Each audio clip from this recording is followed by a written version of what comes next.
বাগানে কিন্তু অনেক জঙ্গল হয়েছে, সেখান থেকেই আমি বেছে বেছে এই ডাঁটাগুলো তুলে নিয়ে আসলাম।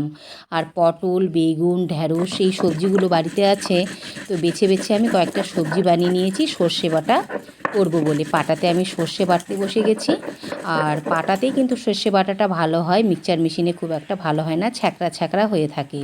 তো আমি সর্ষে বাটা করে নিলাম আর সবজিগুলো সব বানিয়ে নিয়েছি আমি। পটলও লম্বা লম্বা করে কেটে নিয়েছি, ডাঁটা, আলু আর দিয়েছি দুটো বেগুন। আমি কিন্তু এর মধ্যে ঢ্যাঁড়স দেইনি। সব মিলিয়ে দেখুন সর্ষে বাটা দিয়ে কিন্তু খুব সুন্দরভাবে এই সবজিটা আমি নামিয়ে নিলাম। দেখতে যেমন সুন্দর হয়েছে, খেতেও অমায়িক সুন্দর হয়েছিল। আর আমি একটু মুগের ডাল বসিয়ে দিলাম, কারণ শুধু শুধু এইরকম সর্ষে বাটা দিয়ে কিন্তু মেয়ে খেতে পারবে না। আর দেখুন মুগের ডাল কিন্তু কড়াইতেই হয়ে যায়, সেদ্ধ হয়ে গেছে। আমি একটু জল দিয়ে দিয়েছি। আর দুটো করলা ছিল, সেই করলা দুটো ভেজে কিন্তু আমি ডালের মধ্যে দিয়ে দিলাম। আর বন্ধুরা, আজকের ওয়েদারটা এতটাই প্রখর, প্রচণ্ড রৌদ্রের তাপ, দেখুন বাইরে কিন্তু একটা জনপ্রাণীকেও দেখা যাচ্ছে না, এতটা গরম পড়েছে। তো যাই হোক, এরই মধ্যে আমার সমস্ত রান্নাবান্নাগুলো কিন্তু হয়ে গেল।